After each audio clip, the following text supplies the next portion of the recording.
Hi, I'm Tim. Welcome to Watchbox Studios and thanks for logging on. Tonight we're going on a journey into the new frontiers of the new Breitling, a reborn company now under new ownership and new leadership. They held the third of three major roadshow legs in New York City last week, joining Zurich and Shanghai. The New York rollout was critical because the U.S. market is Breitling's largest single national marketplace. Celebrities were present in abundance from the full range of the social spectrum, from Saturday Night Live to sports to NASA. But the common thread was that everyone was focused on the new Navitimer 8 collection. That's why I have hands-on with the new collection, the 01 chronograph, the chronograph, and the automatic. If you're wondering where are the day date and the unit time, they were absent. And yes, I was a little bit burned because I wanted to see the unit time, and the critical timepiece in the Far Eastern market, the day date, wasn't available. However, you're going to see DLC, steel, rose gold, straps, and bracelets, plus my impressions of the new collection. This is a critical point in the history of one of the most important brands in watchmaking. You'll hear it from Georges Kern himself, as well as get the wrist shots of the new hardware in the flesh, or perhaps I should say, the metal. Now, follow me to New York City, and we're going to go back 1 week in time. I'll see you there.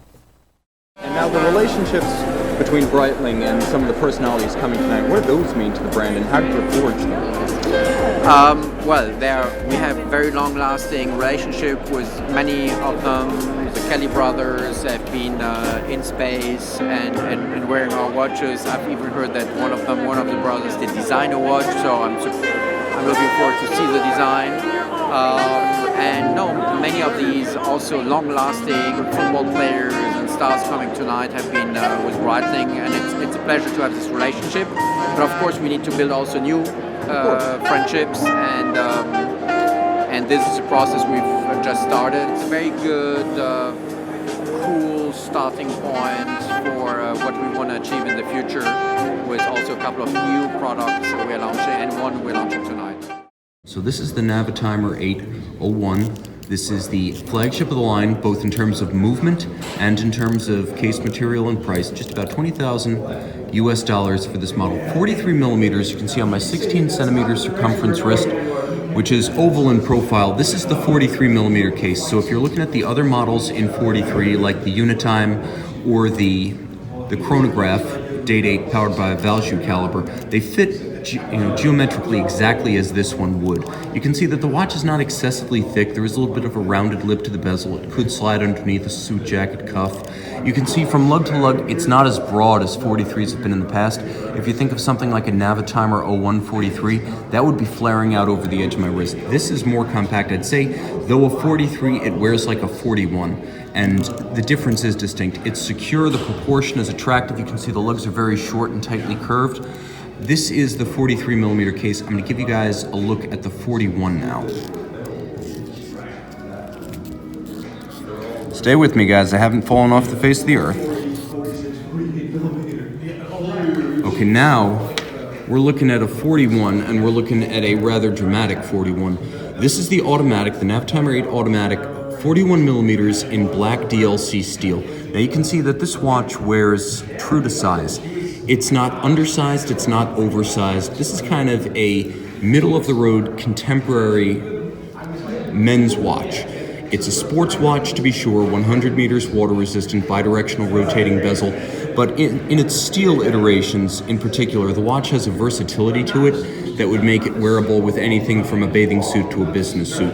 You can also see the lugs nice and short, keep this one compact from side to side. I would say, though my wrist is 16 centimeters in circumference, this watch is wearable with a handsome proportion and security on a wrist as small, perhaps as 13.5 to 14 centimeters in circumference. And I do want to show you a watch on a bracelet, so let's jump back to the 43.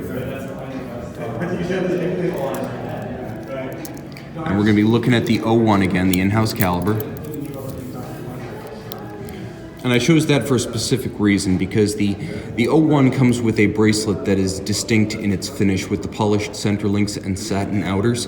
You'll get the same bracelet in terms of substance and size on the chronograph, but this one has a different finish. It's a little bit more luxurious, just as the dial features contrasting registers. You can see that the bracelet is designed for those who have smaller wrists. It doesn't have any solid end link flare that projects it out beyond the edge of the forearm. If I could probably do, yeah, there you go. There's a shot pretty much flush to my wrist. You can see it measures true to size, lug to lug. There's no additional dimension added by the bracelet links.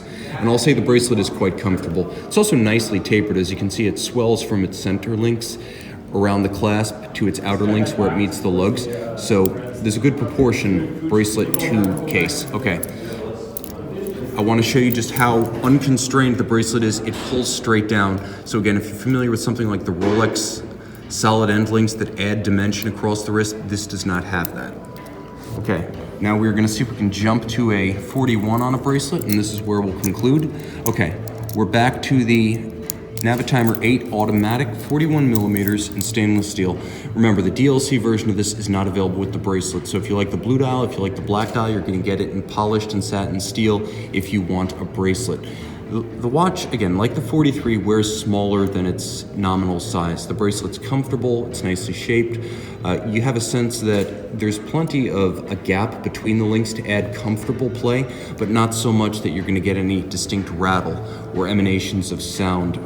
The watch features a flat profile, and that's something that's germane to the line. None of them seem thick. Visually, that's been pared down. I haven't had a chance to take calipers to them, but I can tell you just the tale of the eyeball is that they will all be dressable watches with a tight sleeve or cuff, and there's an elegance in terms of the aspect ratio width to thickness that moves them further in the direction of a versatile all-purpose, even somewhat dressy timepiece than we typically associate with Breitling sports watches. This is the Breitling Navitimer 8 collection on the wrist, New York City 2018.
This is the Navitimer 801 chronograph, the in-house caliber.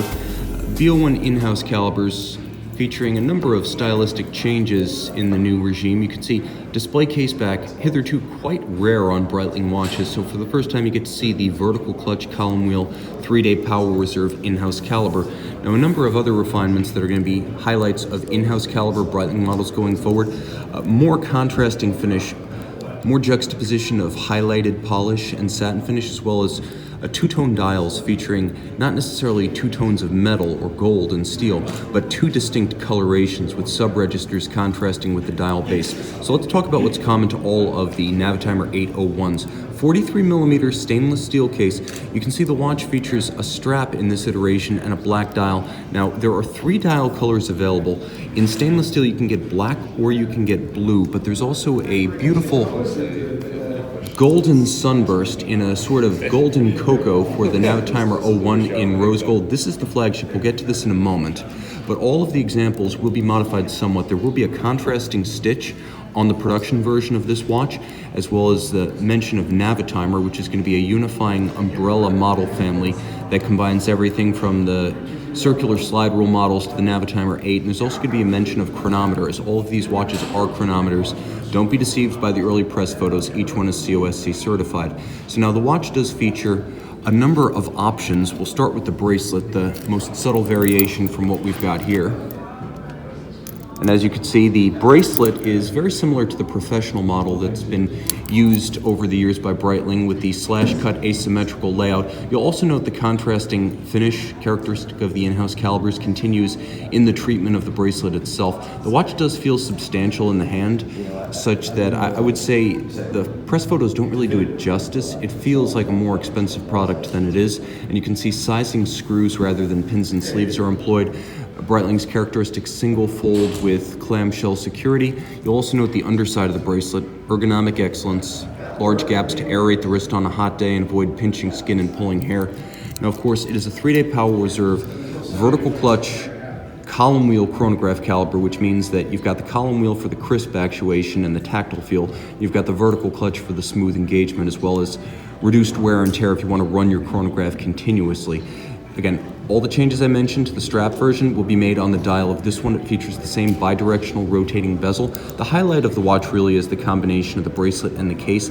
That's what imparts the physical substance as well as the aesthetic sensibility that makes the watch look, as I said, more expensive than it is. So let's move over to a look at this same watch now. Blue dial on a stainless steel bracelet. You can mix and match to an extent, though the rose gold is available only on a strap, not on the bracelet. This is the sunburst blue dial. You may remember it from Georges Kern's previous lives. It is a favorite of models for which he has been a guiding light. And now, those watches are all going to be between 7,100 and 7,800 Swiss francs, or about 7,200 to 8,000 US dollars. This one, however, in price and positioning, is the flagship of the new Navitimer 8 line. This is the Navitimer 801 in-house rose gold, beautiful cocoa sunburst dial. Almost 20,000 US dollars for this one, and as you can see, you get rich appointments. This one features a contrasting finished pin buckle that is quite substantial in its own right, and note the design parallelism as the form of the buckle echoes the form of the lugs. Now, this should be clarified. Lug design has changed, although they seem superficially similar to recent Breitling lug geometries. They are shorter and the downturn is tighter, so they have less of a tendency to flare out over the wrist. So if you're borderline for wearing a 43mm watch, this is an excellent option. Mechanically, it's the same 47 jewel 3-day power reserve automatic winding vertical clutch column wheel caliber you get in the others. You just get the same contrasting registers as the other in-house caliber watches against that beautiful sunburst gold and bronze. This is the Navitimer 8 Navitimer 01 chronograph as part of the Breitling Roadshow 2018. So now I know you just came from Watches and Wonders. So I did. You're in a watch mode. I am. So let me ask you tonight, 5 new models. Which of the new models in the Navitimer 8 collection caught your eye the most? Well, I'm wearing the GMT tonight, which is a big, bold, beautiful piece. Very slick. Yeah, definitely loving it. I travel a lot, so to have multiple time zones, probably the best thing for me. So you like the highly technical look of it. Traditional Breitling, calculator bezel, chronograph. Yes, I love sleek, slim, but there's a time and place for everything. This tonight, just because of the event, I wore it because I think it's a bigger, bolder piece, but maybe not the best tuxedo watch, but I love it. Now let me ask, would you describe yourself as a watch collector? I wouldn't necessarily describe myself as you know what? I do. As of now, I guess I have some nice watches. I have a few pretty decent ones, some that were sort of like family heirlooms, and yeah, so even though I said no, I guess sure. I've got a few, so that makes me a watch collector. This is the Navitimer 8 chronograph, a watch powered by a Valjoux chronometer grade caliber, so automatic Valjoux powered date 8 quick set for both in both directions, hacking seconds and 100 meters water resistant. I've got the whole family of this 43mm stainless steel watch on the table right now. This watch could be considered the flagship of this sub-line. So within the Navitimer 8 chronograph line, this model with the blue dial featuring a solid sunburst and somewhat muted countersunk registers as well as a satin finished bracelet is the most upscale. Now all these watches for this particular model line will be priced between 5,000 and 6,000 US dollars. And what you're getting is a very high grade of case finish, bezel detail, as well as a high grade and physically substantial triple link bracelet that, as you can see, is actually sized using screws. This was very important to me, considering these watches represent the entry level of luxury. You don't want to see something like pins and sleeves.